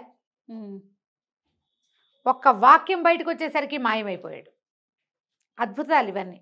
అలాగే ఏదైనా ఒక అద్భుతం అందితే చూద్దాం. ఒక ఏడాది పాటు ప్రయత్నం చేస్తాను ఇతని కోసం. దొరకలేదా ప్రాణత్యాగం చేసుకుంటా. తర్వాత నీ తండ్రి, నీ రాజ్యం, నువ్వు మీ బాధ మీరు పడండి అని చాటింపేసింది. ఎవ్వరూ రాల. ఊళ్ళో వాళ్ళంతా మాట్లాడుకునేవారు. ఏదైనా అద్భుతం అనగానే పక్కవాడు నాకు కూడా తెలుసు అనేవాడు. ఇద్దరికి ముగ్గురికి తెలిసిన అద్భుతాలు అవ్వవు. ఎవ్వడికి తెలియంది కదా అద్భుతం అంటే. అవును. అయితే ఆ ఊళ్ళో ఓ బ్రాహ్మడు ఉన్నాడు. కొంచెం పేదవాడు. ఆయన యాయవారం చేసుకునేవాడు. 5-6 పిల్లలు ఉన్నారు. వాళ్ళ ఆవిడ అంది, రోజు మంచి రోజులు చెప్తావు ప్రతి వాళ్ళకి, ఏం ప్రయోజనం నీ వల్ల? ఈ రాణిగారు ఏదో ప్రకటన చేసింది, ఒక అద్భుతాన్ని ఏదైనా చెప్పచ్చు కదా. ఎట చెప్తామే అద్భుతాన్ని, చూడకుండా అన్నాడు. చూడైతే రోజు రొట్టెలు చేసిస్తా, పో రోడ్ల మీదకి వెతుకు. తేగలిగినంతతే నా పిల్లల్ని నేను ఎట్టాగొట్ట గడుపుకుంటా, వెతుకు చూడు. ఇప్పుడు ఇళ్ళ మధ్యలో వాకిళ్ళ మధ్యలో ఏమవుతాయి అద్భుతాలు? ఎక్కడికో నడిచిపోతే ఏదో అవుతుంది అని తోలింది. రొట్టెలు చేసి ఇచ్చింది. పొద్దున్నే చద్దనం తిన్నాడు ఇంట్లో. ఆ రొట్టెలు భుజాన్ని వేసుకుని బ్రాహ్మణ ఆయన వెళ్ళటం మొదలుపెట్టాడు. వెళ్ళగా ఏదో ఆ కారడవిలాగా అడవి దాటాడు. ఎవరో 2 భార్య భర్త కనపడ్డారు, ముసలి వాళ్ళు. బాబు ఏదైనా తినటానికి ఇవ్వండి అని. సరే ఏం చేశాడు, ఇంత దూరం వచ్చాము, ముందుకెళ్తే ఏదైనా ఇల్లు ఒక చిన్న ఊరు ఏదైనా తగిలితే ఎవరో ఒకళ్ళు అన్నం పెడతారు. ముసలి వాళ్ళు వీళ్ళు అంతవరకు నడవలేరని ఆ 2 రొట్టెలు చెరుకో రొట్టె ఇచ్చాడు. బాబు నీకు ఉంచుకోకుండా మాకు ఇస్తా అంటే, పర్వాలేదు, నేను ఒక కాలు సత్తు ఉన్నవాడిని, ముందుకు నడిచి వెళ్తా, ఎక్కడో చోట నాకు ఆశ్రయం దొరక్కపోదు, బ్రాహ్మణులకు అన్నం పెట్టే రోజు అది, అన్నం వండుకునేందుకు ఏదో దొరుకుతుంది, ఏదో బ్రాహ్మణులు ఇల్లే దొరికితే ఒక ముద్ద అన్నం పెడతారు వాళ్ళే అని చెప్పాడు. ఈ రొట్టెలు ఇచ్చేసిన తర్వాత ఇంకా నడవటం మొదలు పెట్టేసరికల్లా ఆయన అనుకున్నట్టు ఈ అడవి తొందరగా దాటలేకపోయాడు. పెద్ద అడవా? పెద్దదే. సరే ఏమైంది, ఇంకా ఎండగా ఉంది. అక్కడ ఏవో కనపడితే మంచినీళ్ళు తాగాడు. ఎండగా ఉంది కదా అని ఒక చెట్టు కింద పడుకున్నాడు. ఎండ తగ్గాక వెళ్దాంలే, నీళ్లు తాగాం, మనకేం ఆకపోతున్నా అన్నం తిన్నాడు కదా. చెట్టు కింద పడుకున్నాడు. చల్లగాలికి చాలా హాయిగా నిద్ర పట్టేసింది. ఆయన లేచేసరికి కను చీకటి పడిపోయింది. అయ్యో అనవసరంగా నిద్రపోయాను, నడుద్దామని నడక మొదలుపెట్టాడు. కానీ ఎంత నడిచినా అడవి తరగల. వీళ్ళ ఊరికి దగ్గరగా ఉన్నదే, అతను ఆ వైపు ఎప్పుడు రాలా అటు. సరే ఏమనుకున్నాడు, చూస్తే ఒక పెద్ద వటవృక్షం, పెద్ద మర్రి చెట్టు. సరే దీని మీద పడుకుందాం, ఈ పూటకి చీకటి పడిపోయింది, రాత్రి అయ్యేసరికి ఇంకా కనువెలుగు కూడా ఉండదు అడవిలో. చెట్టు ఎక్కి పడుకున్నాడు. మంచినీళ్ళు తాగేశాడు. ఇంకో 2 కరకరలు ఏవో తెచ్చుకున్నాడు. ఆ 2 నవిలేసి, రొట్టెలు అయిపోయినాయి, 2 నవిలి కాసిన మంచినీళ్ళు తాగి ఆ పక్కన కొలంలోంచి చెట్టెక్కి పడుకున్నాడు. పడుకుంటే ఉన్నట్టుండి ఏదో సందడి వినపడింది. చూస్తే చెర చెర చెరమని శబ్దంతో 4-5 మహాసర్పాలు పాక్కుంటూ వచ్చాయి చెట్టు కిందకి. హడిలిపోయాడు. అది ఎట్లా ఉందంటే పౌర్ణమికి దగ్గర రోజు, అందుకని పాముల పలక కనపడుతుంది. అమ్మో అనుకున్నాడు, ఏం చెయ్యాలో తెలియలే. కానీ ఇతను చూస్తూ ఉండగానే ఆ 4 సర్పాలు 4 దివ్యాభరణాలు ధరించిన మానవుల్లాగా అయిపోయారు. ఈ చెట్టు కిందంతా శుభ్రంగా ఊడ్చేశారు, నీళ్లు చల్లారు, ఎక్కడి నుంచి తెచ్చారో అవన్నీ, అక్కడి నుంచి ముగ్గులు వేశారు, ఏమిటో అలంకారం చేశారు. కళ్ళు ఇలా తలుచుకోగానే ఇవొచ్చేసినాయి ఆసనాలు, బోల్డన్ని ఆసనాలు ఏర్పరిచారు. ఒక సభకి సరిపడా ఏర్పాటైపోయింది కింద. ఈయన ప్రాణాలు అరిచేతిలో పెట్టుకుని ఆ చెట్టు కొమ్మని ఖర్చుకుని పడుకుని చూస్తున్నాడు. ఒక గంట గడిచేసరికల్లా ఆ బుసలు విపరీతంగా 4 పాములు వస్తుంటేనే శబ్దం వినపడింది. ఇప్పుడు అట్లా కాదు, పెద్ద సముద్ర ఘోషలాగా ఉంది. బుస కొడుతున్న పాముల శబ్దాలు వినపడుతున్నాయి. చూస్తూ ఉండగానే కొన్ని వేల సర్పాలు వచ్చాయి అక్కడికి ఆ చెట్టు కిందకి. ఆ సర్పాల్లో అతి పెద్దది, ఇంత పెద్ద పడగ, చాలా పడగలు కలిసి ఉన్నట్టుగా ఉండి మణులతో ఉన్న ఒక సర్పం చకచక నాయక స్థానంలో ఉన్న సింహాసనం దగ్గరికి వచ్చింది. ఒకేసారిగా పెద్ద దివ్యాకృతిని దాల్చి మనిషిలాగా అయిపోయింది.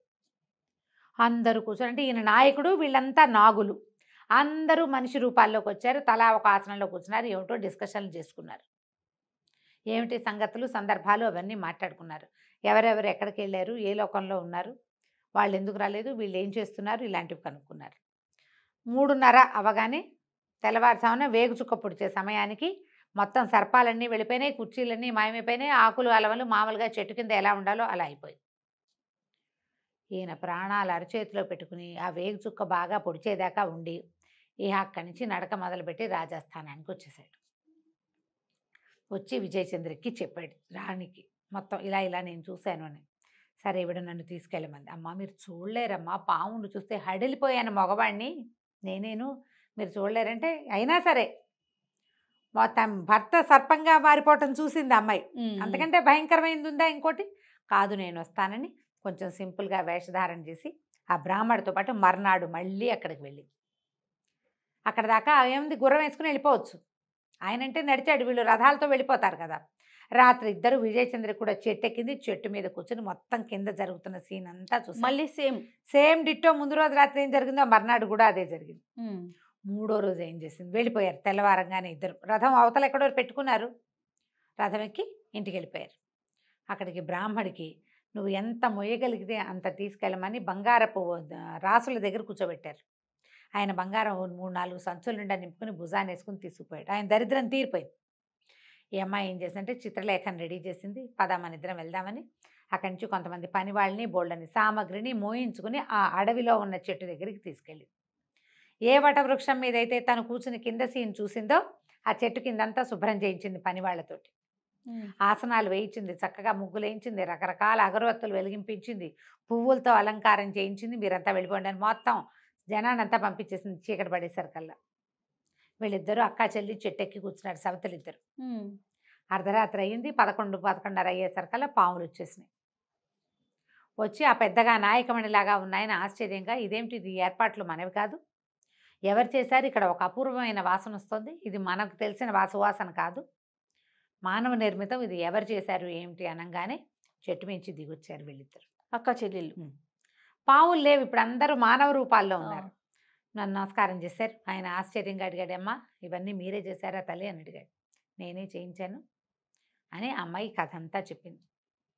ఒక రాజకుమారుడు ఎక్కడి నుంచో పారిపోయి వచ్చాడు, మేమిద్దరం స్నేహంగా ఉన్నాం, పెళ్లి చేసుకున్నాం, వివాహం అయ్యాక పుట్టిళ్ళు చూపిస్తానని తీసుకొచ్చాడు, మధ్యదారిలో ఈ అమ్మాయిని వివాహం చేసుకున్నాడు, మేము కలిసే ఉన్నాం.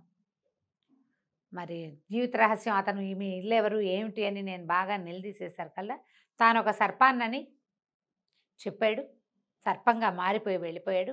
మేము ఒకళ్ళకిద్దరం అన్యాయం అయిపోయాం, నా రాజ్యానికి రాజు లేడు, ఈ దీని రాజ్యానికి రాజు లేడు, పోనీ మేము కన్యలమైతే ఇంకోళ్ళని వివాహం చేసుకునేవాళ్ళం, మేము వివాహితలం, ఇప్పుడు ఏం చేయాలో తెలియక ఈ సర్పాన్నిగా మారిపోయిన మా భర్తని పట్టుకోవటానికి ఇక్కడికి వచ్చాం అనేసరికల్లా, అమ్మ అలాగా వీళ్ళలో వీళ్ళని గుర్తుపడతావా నీ భర్తనంటే?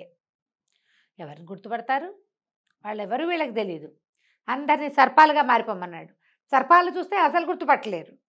అమ్మాయి ఏం చెప్పిందంటే, మాకు తెలీదు, నేను ఆ సర్పరూపంలో ఒక్కసారే చూశాను, అతను వెళ్ళిపోయేటప్పుడు మానవ రూపంలో ఉన్నాడు, మీరంతా దివ్యులుగా కనపడుతున్నారు, అతను దివ్యుడుగా కనపడ్డు, మానవుడిలోనే ఉత్కృష్టమైన సౌందర్యం ఉన్నవాడుగా కనపడతాడంతే అని అతని పేరు శంఖచూడు అంది. అనగానే ఆయన గుళ్ళు మండిపోయింది.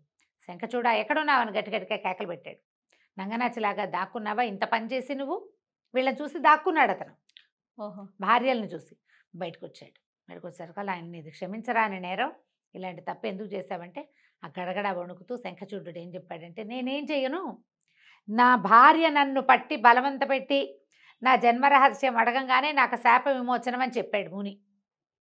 విమోచనం అయిపోయాక నేను ఎందుకు వీళ్ళతో ఉండాలి, నా రహస్యం అడగద్దుని బతిమలాడిన స్త్రీ చాపల్యంతో ఈ అమ్మాయి నా మాట వినలేదు. అడగద్దు, నీకేం లోటు వచ్చింది, భర్త ఉన్నాడు, హాయిగా ఉండొచ్చు కదా, ఎందుకు నా జీవిత రహస్యం నీకంటే వినిపించుకోలేదు? అడిగి తెలుసుకుంటే కానీ ఒప్పక నా శాప విమోచనం చేసేసింది, అందుకే నేను వెళ్ళిపోయాను. నేను నాగుండని తెలిసాక వీళ్ళతో నేను ఎట్లా కాపురం చేస్తాను అని అడిగాడు. అడిగేసరికల్లా ఆయన అన్నాడు, నాగరాజు అప్పుడు ఆ మాట కరెక్టే, కానీ స్త్రీలకి సహజంగా ఉంటుంది రహస్యం తెలుసుకోవాలనే ఒక ఆలోచన, పైగా నీ భార్యలు రావడంతో భర్తలకి రహస్యం ఉంది అంటే భార్యలు అసలు ఊరుకోలేకపోతారు, మోసంగా భావిస్తారు దాన్ని, అతని రహస్యాన్ని కలిగి ఉండటాన్ని వీళ్ళు ఒప్పుకోరు. నా రహస్యం, నా జీవితం ఇతని చేతిలో ఉంది కదా, ఇతని రహస్యం నాకు ఎందుకు తెలియకూడదు అనిపిస్తుంది. ఇది మానవ సహజం. సరే, ముని శాప విమోచనం అయినా కూడా నీకు అనుజ్ఞిస్తున్నా, నీ భార్యల మరణం వరకు నువ్వు వాళ్ళతోటే కలిసి జీవించు, సంతానాన్ని పొందు, వాళ్ళ రాజ్యాలకు ఉత్తరాధికారులు కూడా వస్తారు అని చెప్పి భార్యలతో ఉండిపోమని చెప్పాడు. ఓకే. తెల్లవారుతుండగా సర్పాలన్నీ యథాస్వరూపంలో వెళ్ళిపోయినాయి. అక్కడ రాజకుమారుడు, ఈ అమ్మాయిలు ఇద్దరు మిగిలారు, మణివల్లభుడు, భార్యలు ఇద్దరు మిగిలారు. వీళ్ళు క్షమాపణ చెప్పుకున్నాడు, నేను ఇంకా చేయలేని స్థితిలో వెళ్ళిపోయాను, మిమ్మల్ని వదిలిపెట్టి వెళ్ళటం నాకు ఇష్టం లేదు కానీ అని చెప్పి సారీ చెప్పుకున్నాడు. ముగ్గురు కలిసి తమ ఎక్కడో ఆపిన రథాన్ని ఎక్కి ఇంటికి వచ్చేసారు. కొద్ది రోజులు ఇక్కడ ఉండి ఆ తర్వాత మధురా నగరానికి వెళ్ళిపోయారు. ఆ మధురా నగరపు రాజకుమారుడు కదా ఇతను. వాళ్ళ అమ్మ నాన్నకి కనిపించడానికి వెళ్ళాడు. ఈ 3 రాజ్యాల్ని ఏకకాలంలో పరిపాలిస్తూ ఎన్నో సంవత్సరాలు భార్యలిద్దరితో విజయచంద్రికతోటి చిత్రలేఖతోటి సంతానాన్ని పొంది సుఖంగా ఉన్నాడు. కథ కంచికి మనం ఇంటికి. చాలా బాగుంది రమ్మ గారు. చిన్న సిరీస్ అయినా కూడా చాలా బాగుంది. ఇంట్రెస్టింగ్ గా. నమస్తే. నమస్తే.